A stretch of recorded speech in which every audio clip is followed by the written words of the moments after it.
C'est OK?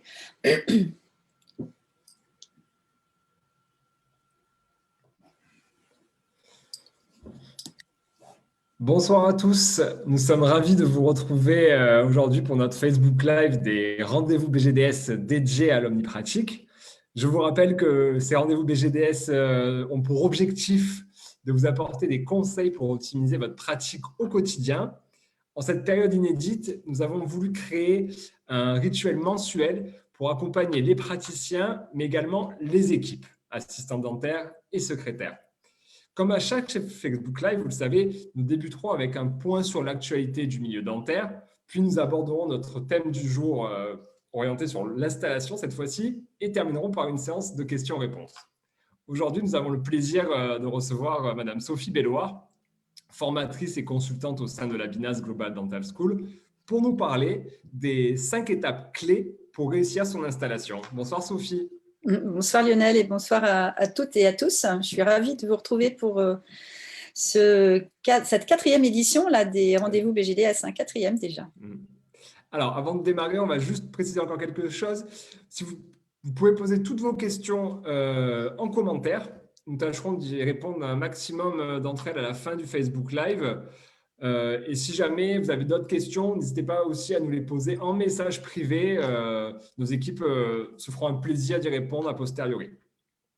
Alors, on va rentrer dans le vif du sujet, peut-être pour parler du contexte actuel, déjà, Sophie, pour quelles raisons aujourd'hui on a décidé, en cette période un peu d'incertitude, parler de ce sujet-là, de l'installation? Bon, donc vous savez Lionel que nous avons créé ce format, les rendez-vous de BINAS Global Dental School, pour aborder effectivement chaque mois des sujets d'actualité. Alors, nous choisissons nos sujets après avoir recensé tous les questionnements que nous retournent nos clients que nous accompagnons. Et la question de l'installation est en fait une préoccupation qui revient souvent actuellement. On vient de voir au cours de l'année 2020 que malgré les craintes justifiées des praticiens, les patients continuent de prendre rendez-vous, voire même acceptent plus facilement les plans de traitement proposés. En fait, je pense qu'ils ont dû prendre conscience avec le Covid de la nécessité de s'occuper de leur santé. Et la mise en place également de la nouvelle convention a joué également sur leur décision. C'est une bonne nouvelle donc pour toutes celles et ceux qui ont des projets d'installation et qui effectivement se posent des questions, se disent est-ce que c'est le bon moment? Justement, nous avons souhaité leur faire partager d'abord quelques chiffres qui ont été diffusés par l'ONCD, des chiffres de 2020, afin de les rassurer. En 2020, par exemple, sur 42 701 chirurgiens dentistes qui exercent en France, et y compris dans les DOM, 86% exercent en libéral, 50,8% ont plus de 50 ans, 7,1% ont plus de 65 ans et 10% ont moins de 30 ans. Alors déjà, on voit que dans les années à venir, à peu près 3000 dentistes risquent de partir à la retraite. Et concernant les patients, on compte 911 patients en moyenne par chirurgien dentiste. Alors c'est vrai que ce dernier chiffre est à relativiser en fonction de la zone géographique dans laquelle vous exercez. Soit vous êtes considéré dans une zone plutôt de désert médical, on considère être ce qu'on appelle nous en surpatientèle, soit vous exercez dans une zone plutôt urbaine en sous-patientèle. Mais ces chiffres, de toute façon, démontrent la place qu'il y a dans les prochaines années pour les praticiens et les praticiennes libéraux, qu'ils soient en début ou en cours de carrière, et qui souhaitent se lancer dans un projet d'installation réfléchi, bien sûr. C'est-à-dire qu'à condition d'accepter d'aborder les choses comme un chef d'entreprise de santé, c'est-à-dire de ne pas brûler les étapes, de ne pas fonctionner uniquement à l'impulse ou à l'aveugle, ni trop rapidement, il y a du travail pour celles et ceux qui souhaitent s'installer, même pendant cette période de crise. D'ailleurs, quelle que soit votre situation actuelle, que ce soit une première ou une énième installation, on vous conseille de ne pas vous lancer uniquement au hasard de vos rencontres professionnelles ou en fonction de ce que font d'autres confrères.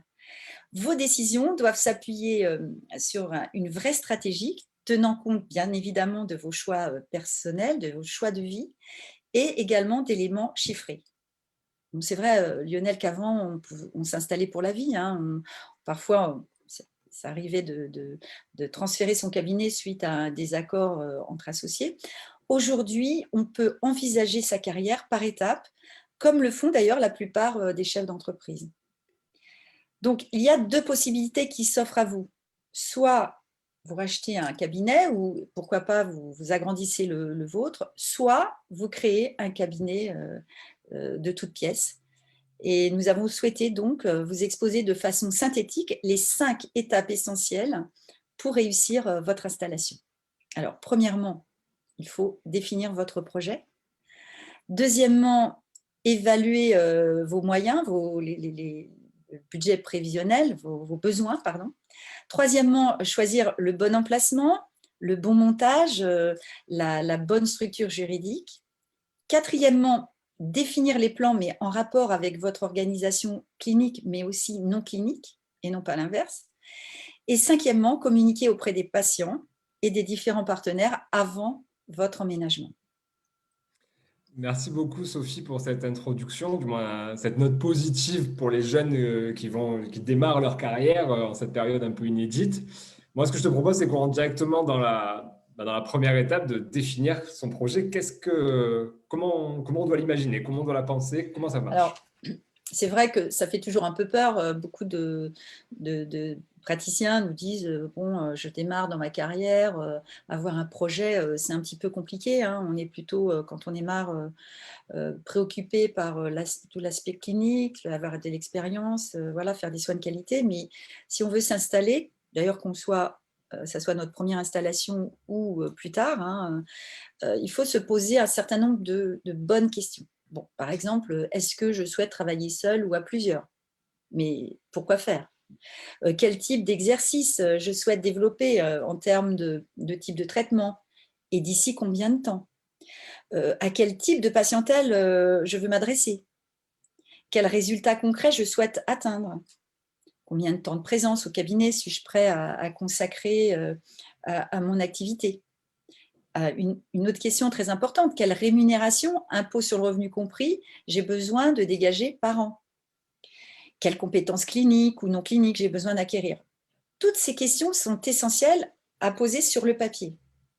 Vous devez, pour chacune de ces questions, définir les résultats attendus, mais également les avantages et les inconvénients de toutes ces questions auxquelles vous vous posez, des choix que vous souhaitez mettre en place au travers de ce que nous on appelle le projet. Alors, je vais vous donner un exemple. Voilà, ce que j'allais dire, un exemple concret, Oui, ce oui, je sera sais, on très aime les parlant. choses pratico-pratiques. Tout à fait. Par exemple, si vous souhaitez travailler avec plusieurs praticiens, est-ce que c'est pour partager les charges? Et si oui, lesquelles? Est-ce que c'est pour déléguer des actes cliniques? Et si oui, lesquels? Ou est-ce que c'est pour garder le cabinet ouvert et assurer la continuité des soins en votre absence? Et dans ce cas-là, quel jour? Combien de jours? Alors, justement, par rapport à cet exemple, si on essaye de voir, de mettre sur le papier les avantages, ça peut être, alors il peut y en avoir plusieurs, comme justement avoir des charges moins élevées, mais à condition qu'elles soient maîtrisées. Ça peut être, comme je l'ai dit, assurer la continuité des soins. Et puis dans les inconvénients, il peut y en avoir plusieurs. Par exemple, c'est sûr qu'un des inconvénients, c'est que je ne suis plus seule à décider. Hein. Un autre, c'est que je vais devoir envisager un temps supplémentaire à consacrer à mes associés ou mes collaborateurs et tout le reste de l'équipe. Et donc, accepter de travailler peut-être moins au fauteuil si je ne veux pas augmenter mon temps de présence. Donc, en fait, c'est toutes ces questions-là et cette recherche des avantages et des inconvénients va déjà me faire prendre des choix.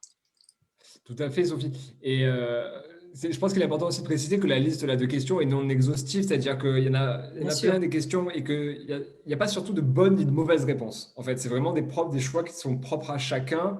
Et il est important d'avoir vraiment une vision 360, du moins de voir un peu à court, moyen, long terme, sans forcément tout mettre en place de suite. On va voir dans les étapes d'après. Mais voilà, c'est vraiment avoir vraiment prendre du recul et avoir une bonne vision d'ensemble de son projet avant de se lancer. Du coup, Alors, on parle du projet. Maintenant, on va passer à la deuxième étape qui est celle de mémoire du coup, des moyens financiers, cette fois-ci, d'évaluer des moyens, Alors, même, enfin, pas oui, forcément des que moyens financiers peut-être. en général, pas que des moyens financiers. Voilà, c'est ça. C'est-à-dire que là, on est donc déjà dans cette première étape, on a un petit peu réfléchi à ce qu'on veut, ce qu'on ne veut pas. Et maintenant, on va voir si c'est la faisabilité en fait de ce projet. Hein, qui peut être vraiment différente d'un patient à l'autre, d'un praticien pardon, à l'autre en fonction de là où il en est.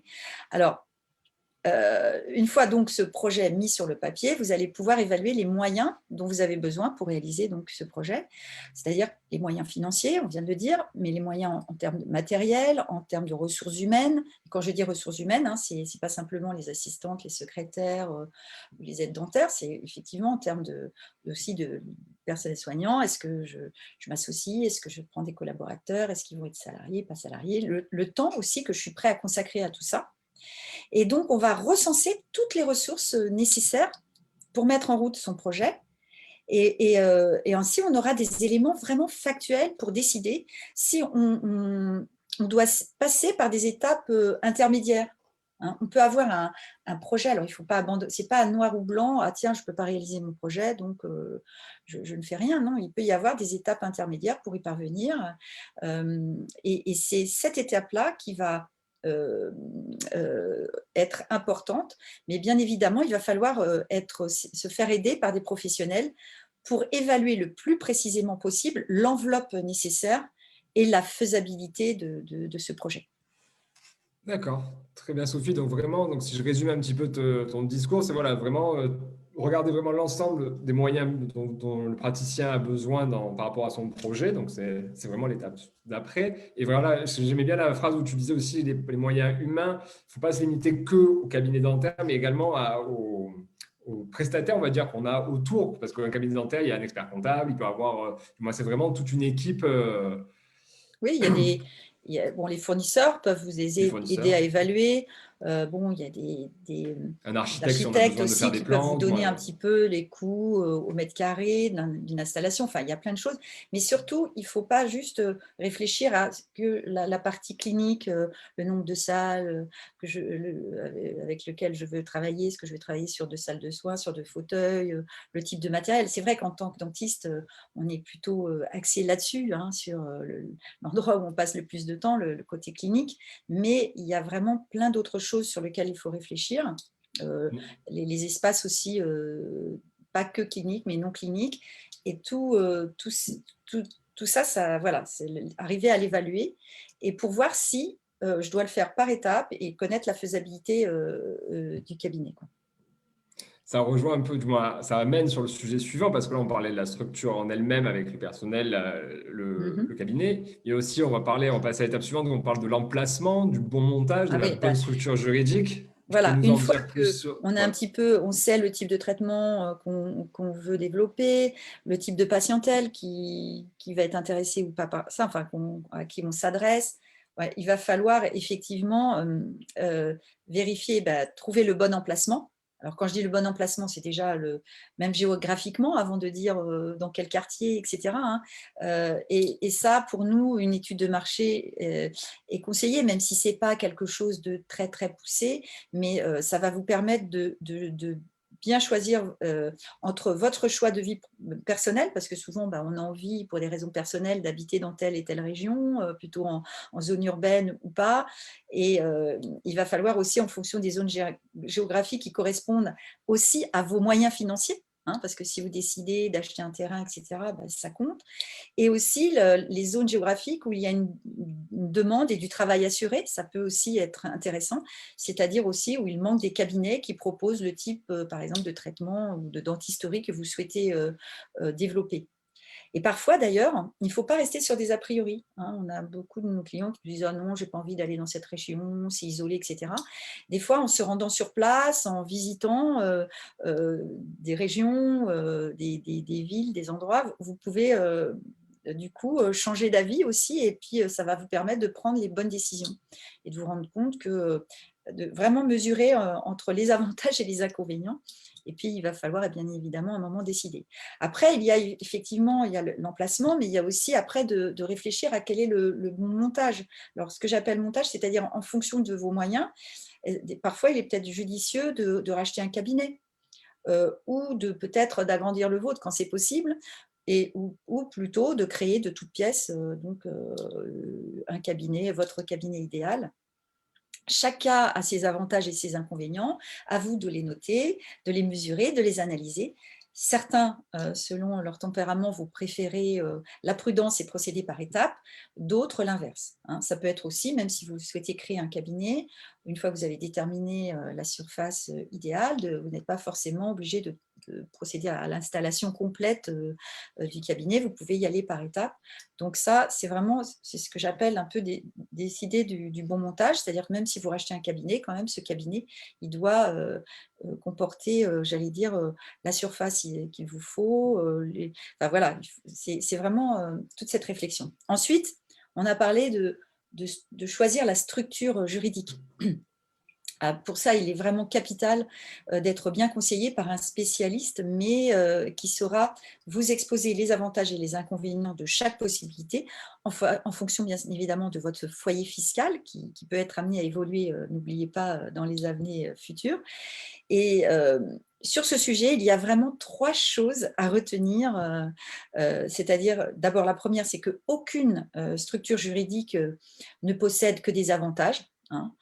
Que ce qui est approprié pour un confrère qui est déjà passé par là et qui va vous dire voilà, il faut que tu passes en CELARL, ou au contraire non, il ne faut pas passer en CELARL, par exemple, ce n'est pas forcément adapté pour vous, pour votre situation.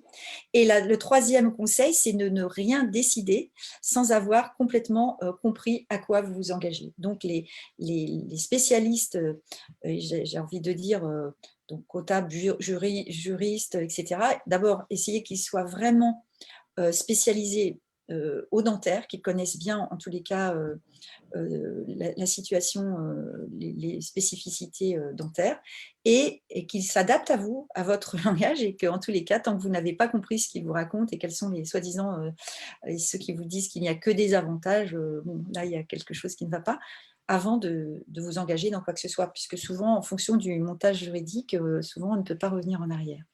Et oui, Voilà. malheureusement.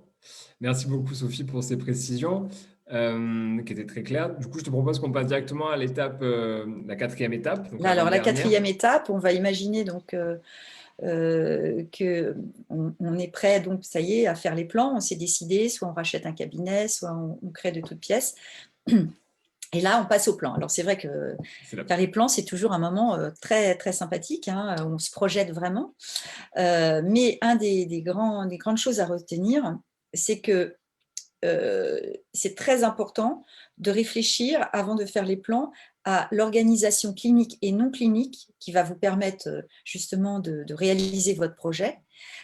Et ensuite de faire les plans, et pas l'inverse. Parce que souvent, on voit, on a des clients qui viennent à nous, le projet est déjà bien, enfin tout est arrêté, les plans sont arrêtés, ça y est, la dalle est déjà coulée. Là, et en fait, on se rend compte, nous, il y a quelques erreurs, qu'il manque des espaces, que la circulation des patients n'a pas bien été pensée. Et c'est cette réflexion en amont qui va vous permettre de ne pas faire d'erreur, et de décider de la répartition des espaces en fonction, comme je viens de le dire, de la circulation des patients, mais aussi en tenant compte des moyens que vous avez évalués au départ. Et de faire attention à ne pas vous retrouver avec un projet où il y a des oublis, où certaines zones ont été oubliées, comme les zones de communication en interne ou avec les patients. Ça, c'est vraiment très important. On n'est pas obligé de tout faire d'un coup, en plus, sur des plans. Voilà, On c'est peut comme je le disais. prévoir, mais on est, du moins, Voilà. anticiper les choses, ne pas dire forcément le réaliser tout de suite. C'est juste, on se projette sur plusieurs années euh, pour réaliser son cabinet idéal. Donc, et c'est vrai que je rebondis sur ce que tu disais, Sophie. Souvent, quand on est au congrès ABF ou quand on est aux journées de l'orthodontie, on a des jeunes qui viennent nous voir. Du moins, ils sont encore peut-être même collaborateurs et ils ont un projet, ils ont envie de créer quelque chose. Ils nous demandent, mais à quel moment je viens vous voir? Du moins, si on parle de nous, à quel moment je viens pour vous conseiller en organisation? Bon, c'est la réponse que tu as dit tout à l'heure, c'est que au plus tôt sera le mieux, parce qu'une fois que les murs sont Oui, posés, qu'il y a tout qui est décidé, des fois, ça peut être très difficile parce que financièrement, ça rajoute des coûts. Et même des fois, on n'a voilà, pas forcément envie de se replonger non, complètement, de faire table rase et de repartir. Donc, voilà, nous, c'est le conseil que l'on donne, c'est oui, au plus oui. tôt sera le mieux. Voilà, et d'avoir vraiment réfléchi en amont à cette fameuse organisation clinique, paraclinique et non clinique qui va vraiment et dans lequel après vous devez justement mettre en face vos locaux pour pouvoir justement vous organiser comme vous voulez. Et souvent on voit, bah, tiens, on ne peut pas, c'est trop tard maintenant, on n'a pas d'espace de communication avec les patients, on n'a pas d'espace même pour nous communiquer. On peut avoir des fois des cabinets avec beaucoup de mètres carrés, mais il y a des choses qui n'ont pas été prévues, des salles de repos, des vestiaires adaptés, etc., sans non plus que ce soit très, très grand, hein. On Bien voit sûr. souvent il y a des cabinets où il y a des fois des surfaces très, très bien maîtrisées, où il y a tout ce qu'il faut, sont très bien pensées à l'avance, mais en fonction de votre projet, hein. Chaque projet en fonction de ce qu'on veut vraiment développer, de la manière dont on veut travailler. Voilà. Et il ne faut pas, en fait, on ne faut pas subir toute sa vie parce que c'est quand même un projet de vie, même si après, Mmh. bon, il y a toujours des phases, mais il ne faut pas subir des choix faits par défaut. On passe maintenant à la cinquième et dernière étape. Donc, du coup, on a défini le projet, on a évalué les moyens, on s'est entouré d'experts, on a tout réfléchi au niveau montage, on a les plans, on est bientôt prêt, le projet est lancé. Qu'est-ce qui se Oui, passe alors après, souvent, c'est Sophie? vrai que on se dit, ça y est, maintenant, on n'a plus qu'à déménager, une fois que ça y est, tout est sorti de sol. Bon, mais il y a vraiment une cinquième étape qui est très importante et souvent, cette importance est souvent sous-estimée. Elle consiste à communiquer auprès des patients et des partenaires avant d'emménager dans les nouveaux locaux. Ni trop tôt, ni trop tard. Donc, il faut bien l'évaluer, on va dire à peu près au moins 3 mois avant. C'est-à-dire d'abord communiquer auprès des patients. Par exemple, si c'est un transfert, hein, si vous créez un autre cabinet, mais que vous restez dans la même, j'allais dire, localité, ça va être très important de communiquer de façon appropriée avant votre emménagement, si vous voulez vous assurer que votre patientèle vous suive. Si c'est une création, vous pouvez vous dire: «Bon, je n'ai pas forcément besoin de ça». Ben si, vous pouvez penser à mettre en place une communication digitale, site, Google Business, qui vous permettra d'être visible facilement sur la toile et avant même, j'allais dire, l'ouverture, avant le premier jour, quoi, hein. Ça va permettre de pouvoir prendre des rendez-vous avant, et cetera, et d'être visible. Et communiquer effectivement aussi auprès de vos partenaires et confrères en vous présentant, par exemple, directement à eux avant l'ouverture, soit en présentiel, soit par courrier, par mail ou par téléphone. Cette démarche vous permettra de vous faire connaître par le milieu professionnel local, hein. Quand je dis, ça peut être donc à la fois des fournisseurs, des professionnels, d'autres professionnels de santé, des médecins, des pharmaciens, etc.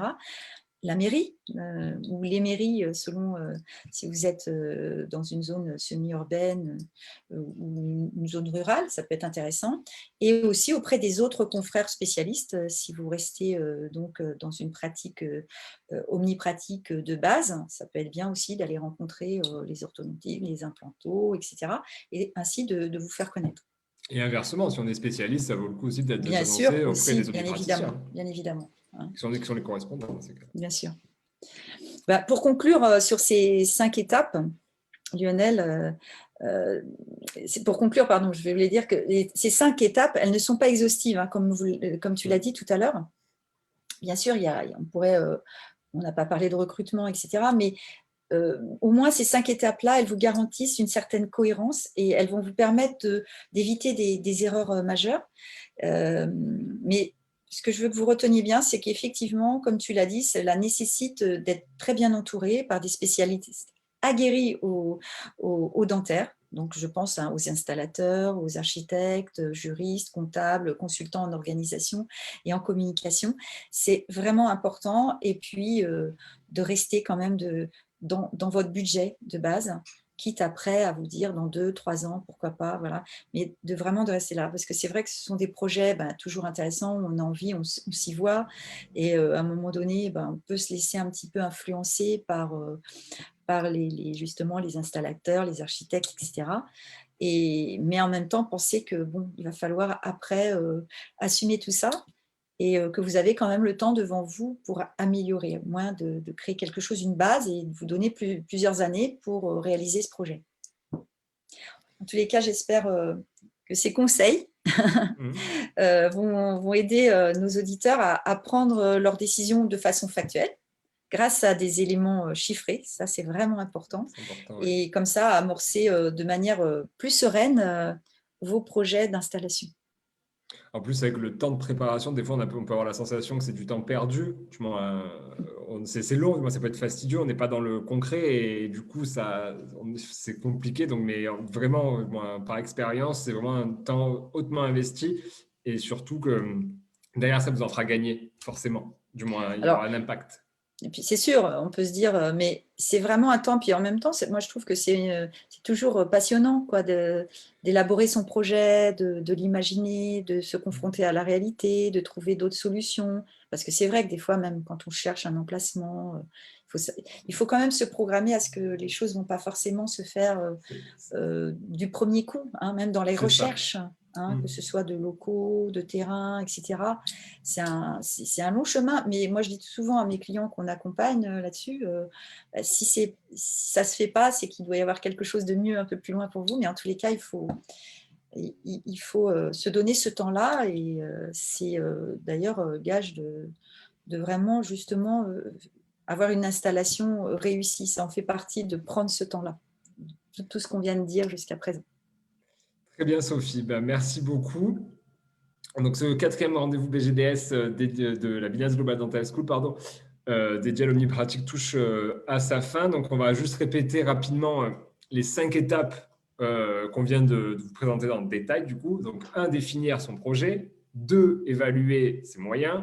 3, choisir un bon emplacement, faire le choix ou de reprendre un cabinet ou d'en créer un, et également de choisir la bonne structure juridique. Quatrième point, c'est de définir le plan de son cabinet en fonction de l'organisation clinique et non clinique. Et le cinquième point, de communiquer auprès des patients et des différents partenaires ou acteurs de sa région, de sa ville, de ses alentours. Avant l'emménagement. Avant l'emménagement, Une bien évidemment. ouais, Merci voilà. Sophie de le préciser, n'oublions pas. Alors, quant à nous, je vous remercie, en tout cas Sophie, je te remercie, pardon, Sophie, de ces explications. Merci à vous de nous avoir suivis. Comme à chaque fois, on a un cadeau pour vous. On vous propose en fait un livre blanc sur les bonnes questions à se poser pour réussir son installation. Donc, je vais vous le mettre tout de suite dans les commentaires du Facebook Live. Hop, je vous le colle. Ça tombe bien, puisque ça va, puisque je parlais de se poser les complémentaire bonnes questions, ça va être tout à fait, avec ce qu'on vient de ça se va aider dire. nos auditeurs. Tout à fait.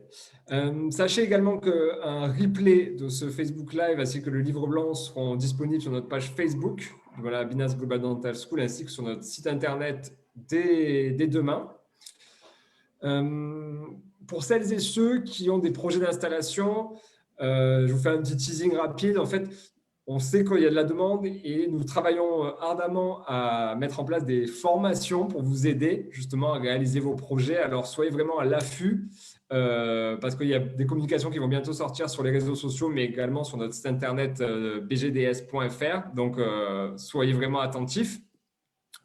C'est également là sur les réseaux sociaux, donc Facebook ou Instagram. Vous pouvez suivre toute notre actualité et nos conseils en vous abonnant.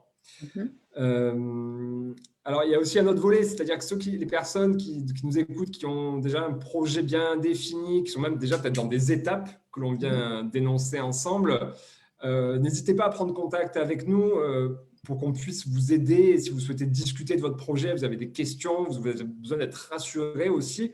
Voilà, vous pouvez nous envoyer votre demande soit en message privé sur la page Facebook de la Binance Global Dental School, ou via la page contact de notre site internet, ou même directement via le mail de notre entreprise, contact@binance.com. Donc, n'hésitez pas, nous nous ferons plaisir de vous aider dans vos projets.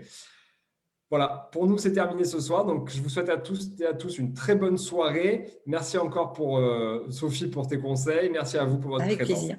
À très bientôt. À très bientôt. Bonne soirée.